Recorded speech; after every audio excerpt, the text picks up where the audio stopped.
अहमदाबाद विमान हादसे की सच्ची और हृदय विदारक कहानी। 12 जून 2025 की दोपहर थी। गर्मी अपने चरम सीमा पर थी। अहमदाबाद के सरदार वल्लभ भाई पटेल अंतर्राष्ट्रीय हवाई अड्डे पर हलचल थी। यात्रियों की भीड़, चेक इन काउंटरों की कतारें, सुरक्षा जांच की लंबी लाइनों में खड़े लोग। हर चेहरा किसी न किसी मंजिल की उम्मीद लिए खड़ा था। कोई अपनों से मिलने जा रहा था, कोई काम के सिलसिले में, और कुछ लोग शायद जिंदगी की नई शुरुआत के लिए सफर पर थे। Air India flight AI 171 Ahmedabad से लंदन गेटवे के लिए उड़ान भरने वाली थी। इसमें कुल 242 लोग सवार थे, 232 यात्री और 10 क्रू मेंबर, जिनमें कैप्टन सुमित सबरवाल और को पायलट प्रियंका शर्मा भी शामिल थे। कहानी शुरू होती है दोपहर 1:38 पर।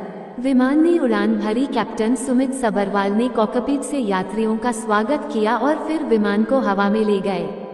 सब कुछ सामान्य लग रहा था। लोग सीट बेल्ट खोलकर आराम से बैठ चुके थे। कुछ लोग किताब पढ़ने लगे, कुछ मोबाइल पर संगीत सुनने लगे और कुछ ने आंखें बंद करके उड़ान का आनंद लेना शुरू किया। लेकिन किसी को क्या पता था कि यह उड़ान उनकी जिंदगी की आखिरी उड़ान होगी। आसमान में खतरा मंडराता है। उड़ान भरने के ठीक 30 सेकंड बाद एयर ट्रैफिक कंट्रोल को एक माइडे कॉल प्राप्त हुई। ये सबसे गंभीर आपातकालीन संकेत होता है। पायलट ने कहा, इंजन की शक्ति कम हो गई है, चढ़ने में असमर्थ, आपातकालीन वापसी का अनुरोध करें। विमान की गति में असामान्यता देखी गई थी। उसे ऊंचाई पकड़नी थी, लेकिन वह 650 फीट पर ही अटक गया और तभी विमान ने अचानक बाईं ओर झुकना शुरू कर दिया। ATC ने इमरजेंसी लैंडिंग की अनुमति दी, लेकिन इससे पहले कि कोई कार्यवाही हो पाती, विमान ने नियंत्रण खो दिया। वह अंतिम क्षण 1:40 पर अहमदाबाद शहर के बीचों बीच BJ मेडिकल कॉलेज और सिविल अस्पताल के परिसर में एक धमाका हुआ। विमान तेजी से नीचे गिरा और अस्पताल की इमारत पर आ गिरा। आग की तेज लपटें उठी, खिड़कियां चटकने लगी और देखते ही देखते अस्पताल की 2 इमारतें आग की चपेट में आ गई। अंदर मौजूद डॉक्टर, नर्सें और मरीज कोई कुछ समझ पाता इससे पहले ही चारों तरफ अफरा तफरी मच गई। धमाका, आग और चीखे धुएं से दम घुटता जा रहा था। चीख पुकार, रोते बिलखते लोग और हवा में गूंजती एम्बुलेंस की सायरन, हर दृश्य रूह कपा देने वाला था। राहत और बचाव कार्य घटना के कुछ ही मिनटों में फायर ब्रिगेड की 60 से अधिक गाड़ियां, 300 दमकल कर्मी, 60+ एम्बुलेंस, भारतीय वायुसेना के हेलीकॉप्टर और NDRF व CRPF की टीमें मौके पर पहुंच गई। आग बुझाने, घायलों को निकालने और अस्पतालों में भर्ती करने का काम युद्ध स्तर पर शुरू हुआ। जिंदा कौन बचा? एकमात्र जीवित बचे व्यक्ति थे ब्रिटेन निवासी विश्वास कुमार रमेश।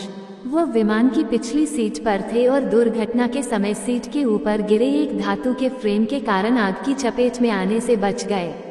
वह बुरी तरह घायल थे, लेकिन डॉक्टरों ने उन्हें बचा लिया। कुल नुकसान, 241 यात्री और क्रू मेंबर मारे गए। अस्पताल परिसर में 24+ लोग घायल हुए। अस्पताल की 2 इमारतें पूरी तरह ध्वस्त हो गई। महंगे चिकित्सा उपकरण नष्ट। सैकड़ों परिवारों के सपने, रिश्ते और उम्मीदें टूट गई। ब्लैक बॉक्स और जांच। ब्लैक बॉक्स घटना स्थल से बरामद कर लिया गया। अमेरिका, ब्रिटेन और कनाडा की टीमें अब इस हादसे की जांच कर रही है। प्रारंभिक रिपोर्ट में इंजन फेलियर और तकनीकी गड़बड़ी की संभावना जताई गई है। लोगों की प्रतिक्रिया। प्रधानमंत्री नरेंद्र मोदी, मुख्यमंत्री भूपेंद्र पटेल, ब्रिटेन के प्रधानमंत्री और दुनिया भर के नेताओं ने इस दुर्घटना पर शोक व्यक्त किया। अहमदाबाद में 2 दिन का शोक घोषित किया गया। एक मां की चिट्ठी। मेरी बेटी अनुष्का पहली बार विदेश जा रही थी। वो हमेशा कहती थी कि एक दिन लंदन में काम करेगी और वहां सेटल होगी। सुबह जब वह घर से निकली तो बार बार गले लग रही थी, बार बार पीछे मुड़कर देख रही थी। उसने कहा था, माँ लंदन पहुँचते ही फोन करूंगी। अब उसका फोन साइलेंट है और दिल चीख रहा है। एक पिता का दुख। मेरे बेटे राहुल ने एयर इंडिया की टिकट खुद कमाकर खरीदी थी। वह जॉब इंटरव्यू के लिए लंदन जा रहा था। कहता था, पापा बस एक बार नौकरी लग जाए, फिर आपकी सारी परेशानियां खत्म कर दूंगा। पर अब उसकी तस्वीर दीवार पर है और मैं हर दिन उसी से बातें करता हूँ। एक प्रेमिका की कहानी। राजेश और मैं 6 साल से रिलेशनशिप में थे। हमारी शादी होने वाली थी।